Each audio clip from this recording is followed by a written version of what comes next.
Hi കൂട്ടുകാരെ, ഇന്ന് ഒത്തിരി സന്തോഷമുള്ളൊരു ദിവസമാണ്. കഴിഞ്ഞ 2 വർഷമായിട്ട് 2 വർഷത്തിൽ കൂടുതലായിട്ട് ഞാൻ ഫൈറ്റ് ചെയ്ത് നേടിയ ഒരു സർട്ടിഫിക്കറ്റിനെ പറ്റിയിട്ടാണ്. നിങ്ങൾക്ക് എല്ലാവർക്കും അറിയാമല്ലോ, ഞാൻ ഒരു നേഴ്സാണ്. അപ്പോൾ ഞാനൊരു മെഡിക്കൽ കോളേജിൽ ജോലി ചെയ്ത് ഒരു 10-11 മാസം ജോലി ചെയ്തിട്ടുണ്ട്.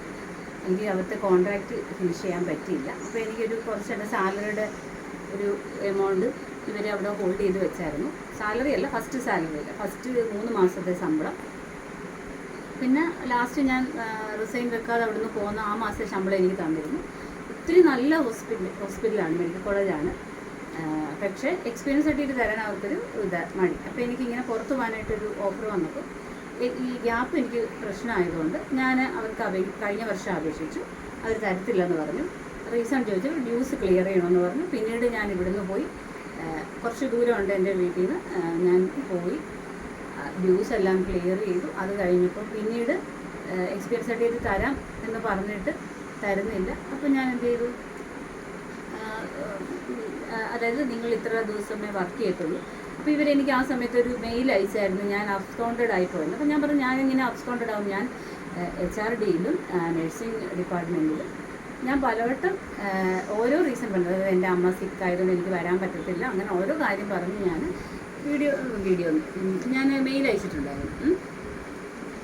അത് കഴിഞ്ഞ് പിന്നെ ഇപ്പം എനിക്ക് പോകാനുള്ള സംഭവം എനിക്ക് കുറച്ച് ഡിലേ ആയി. അവിടുത്തെ കുറച്ച് അക്കോമഡേഷൻ്റെ ഇഷ്യൂ വന്നു, പിന്നെ ഇപ്പോൾ വാറിൻ്റെ ഇഷ്യൂ വന്നു.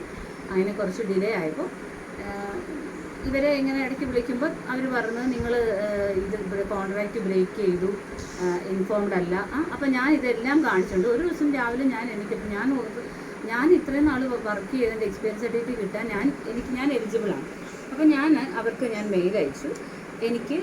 ഞാൻ ഇന്ന ദിവസം തൊട്ട് ഇന്ന ദിവസം വരെ വർക്ക് ചെയ്ത ആളാണ്, ഞാൻ അവിടുത്തെ ഡ്യൂസ് ക്ലിയർ ചെയ്തു, എനിക്ക് ഇങ്ങനെ ഒരു ഓഫർ വന്നത് നിങ്ങൾ കാരണം, അത് ഇത്ര നാൾ വെയിറ്റ് ചെയ്ത് എൻ്റെ ഓഫർ അത് പോയി. ഞാൻ 1 ഇയറോളം നിങ്ങളുടെ എക്സ്പീരിയൻസ് സർട്ടിഫിക്കറ്റ് വേണ്ടി നിങ്ങൾ പറയുന്നത് കേട്ട് ഞാൻ വെയിറ്റ് ചെയ്തു എന്നൊക്കെ പറഞ്ഞിട്ട് എനിക്ക് പ്രോപ്പറായിട്ടൊരു റീസൺ കിട്ടണം, മൈ മെയിൽ എന്ന് പറഞ്ഞിട്ട് ഞാൻ HR മാനേജർക്കും HR ഡിപ്പാർട്ട്മെൻറ്റിനും 2 മെയിൽ ID 2 പേർക്കും അയച്ചു കഴിഞ്ഞിട്ട് റിപ്ലൈയിൽ 2 ദിവസം ഞാൻ വെയിറ്റ് ചെയ്തു. ഈ കഴിഞ്ഞ ഒരു 2 ആഴ്ച കൊണ്ട് നടന്ന കാര്യങ്ങളാണ് ഞാൻ പറഞ്ഞത്. അത് കഴിഞ്ഞപ്പോൾ ഞാൻ ഡിപ്പാർട്ട്മെൻറ്റിൽ വിളിച്ചിട്ട് ഞാൻ ഇച്ചിരി ദേഷ്യത്തിൽ തന്നെ സംസാരിക്കണം. അത്രയും നാൾ ഞാൻ സോഫ്റ്റ്വെയർ സംസാരിച്ചിട്ട് എനിക്കൊന്നും നേടിയില്ല. HR മാനേജറൊക്കെ നമ്മളുമായിട്ട് നല്ല ക്ലോസ് ആയിട്ട് നല്ലൊരു ഫ്രണ്ട്ലി ഇതിൽ പോകുന്ന ആൾക്കാർ ഇപ്പോഴും എനിക്കവിടെ കോൺടാക്റ്റ് ഉണ്ട്. അതൊന്നും ഞാൻ യൂസ് ചെയ്തില്ല. പക്ഷേ ഇതെനിക്ക് ഭയങ്കരമായിട്ടൊരു ഹർട്ട് പോലെ ആയിപ്പോയി. ഇവർ തരാമെന്ന് ആദ്യം പറഞ്ഞു, പിന്നീട് തന്നില്ല. ലാസ്റ്റ് ഞാൻ എന്ത് ചെയ്തെന്ന് വെച്ചാൽ, ഇവരെ വിളിച്ച് ദേഷ്യപ്പെട്ടു. എനിക്ക് കിട്ടണം, എനിക്ക് സംഭവം കിട്ടണം. സംഭവം തരാൻ പറ്റത്തില്ലെങ്കിൽ നിങ്ങൾക്ക് തരാൻ പറ്റാത്തതിൻ്റെ റീസൺ എന്താണെന്നുള്ളത് നിങ്ങളെനിക്ക് മെയിൽ ത്രൂ അയക്കണം. അതായത് എനിക്കതിൻ്റെ എവിഡൻസ് വേണമെന്നുള്ളത്. ആ പറഞ്ഞതിൻ്റെ 1 മണിക്കൂർ കഴിഞ്ഞപ്പോഴത്തേന് എന്നെ അവിടെ നിന്ന് HR ഡിപ്പാർട്ട്മെൻറ്റിൽ നിന്ന് വിളിച്ചു. സർട്ടിഫിക്കറ്റ് റെഡിയാണെന്ന് പറഞ്ഞു. അവർ അയച്ചതിനകത്ത് ഫോൺ നമ്പർ വെച്ചില്ല. അത് അവരുടെ ഒരു മിസ്റ്റേക്കായിരുന്നു. ഫോൺ നമ്പർ വെക്കാഞ്ഞുകൊണ്ട് എനിക്കിത് കഴിഞ്ഞ ആഴ്ച ഇവിടെ വന്നതാണ്. എൻ്റെ വീടിനടുത്തുള്ളൊരു കൊറിയർ ഒരു കടയിൽ അവിടെ ഉണ്ട്, അതിൽ വന്നിട്ട് അത് തിരിച്ചു പോയി എന്ന് ഞാൻ അറിഞ്ഞു. അപ്പോൾ അവർ വിളിച്ചു ചോദിച്ചപ്പോൾ അവർ പറഞ്ഞു, അയ്യോ ഞങ്ങൾക്ക് അതപ്പോൾ എൻ്റെ പുതിയ വീട്ടുവരെ വെച്ചിരുന്നു. അതായത് ഹസ്ബൻഡിൻ്റെ ഞാൻ വെച്ച അഡ്രസ്സ് എൻ്റെ വീടിൻ്റെ, എൻ്റെ അച്ഛനും അമ്മയും താമസിക്കുന്ന വീടിൻ്റെയാണ് ഞാൻ വെച്ചത്. കാരണം ആ സമയം ഞാൻ അവിടെയായിരുന്നു. നമ്മൾ ജോയിൻ ചെയ്യുമ്പോൾ അഡ്രസ്സൊക്കെ കൊടുക്കണമല്ലോ. അത് കഴിഞ്ഞ് ഇത് എന്നെ വിളിച്ച് ചോദിച്ചു എന്തിൽ അയക്കേണ്ടതുണ്ട്. അപ്പോൾ ഞാൻ പറഞ്ഞു എൻ്റെ പെർമനൻറ്റ് അഡ്രസ്സ് അതും ഞാനിപ്പോൾ താമസിക്കുക എൻ്റെ ഹസ്ബൻഡിൻ്റെ വീട്ടുപേര് മാത്രമേ ഉള്ളൂ, മാറ്റം അടുത്തടുത്താണെന്ന്. അപ്പോൾ ഇവർ പറഞ്ഞു, ഓക്കെ അവർക്ക് കൊടുത്ത അഡ്രസ്സിൽ അയക്കാമെന്ന് പറഞ്ഞു. ഇവർ അതിൽ അയച്ചു. പക്ഷേ അവർ ഫോൺ നമ്പർ വെച്ചു.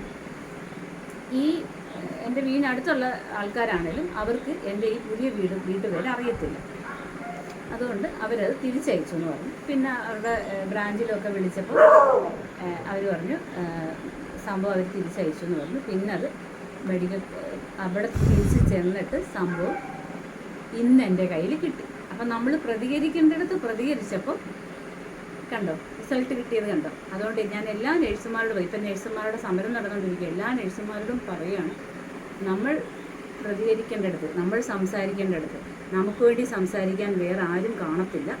അതുകൊണ്ട് എല്ലാവരും ഉണർന്ന് പ്രവർത്തിക്കുക. ഓക്കെ, ഇതെനിക്കിനി ഒത്തിരി സന്തോഷമുണ്ട്. എനിക്കിനി ഇത് എംബസി അറ്റസ്റ്റേഷനും വിടണം, അങ്ങനെ ഒത്തിരി കാര്യങ്ങളുണ്ട്. എന്നാലും ഒത്തിരി സന്തോഷം. ഓക്കെ.